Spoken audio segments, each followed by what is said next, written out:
আজকে তোমাদের সাথে শেয়ার করব আমার 8 মাসের বেবিকে আমি কি ধরনের খাবার দিই। মামামের কিন্তু রয়েছে ল্যাকটো অ্যালার্জি। দুধ ও একদমই সহ্য করতে পারে না, দুধ খেলেই ওর অ্যালার্জি উঠে যায়। তাই ওকে বিভিন্ন ধরনের সলিড ফুডের মাধ্যমেই প্রোটিন, ভিটামিন এগুলো দেওয়ার চেষ্টা করি। ব্রেস্ট ফিডিংয়ে ওর কোনো রকম অসুবিধা না হলেও ফর্মুলা দুধও খেতেই পাচ্ছে না, খেলেই লাল লাল হয়ে র্যাশ উঠে যাচ্ছে, তাই সেটা আপাতত ওর বন্ধই রয়েছে। 7 মাস বয়সে যখন ও বাইরের খাবার খাওয়া শুরু করেছে তখন ওকে এরকম পিউরি করে ডাল, ভাত, গাজর সিদ্ধ এগুলো দিতাম।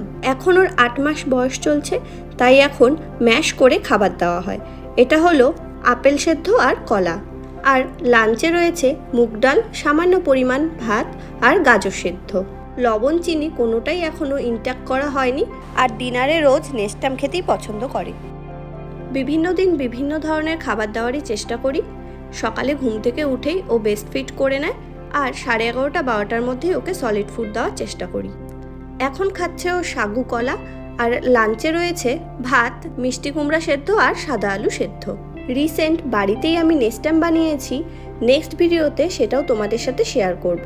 বাড়িতে বানানো নেস্টাম কিন্তু বেবিদের জন্য খুবই উপকারী। আর এখন ওকে খাওয়াচ্ছি সুজি কলা। আর দুপুরে খেয়েছিল খিচুড়ি। বেবিদের স্পেশাল খিচুড়ির রেসিপিও একদিন তোমাদের সাথে শেয়ার করব। আজকে ভিডিওটা এখানেই শেষ করছি। লাভ লাভ।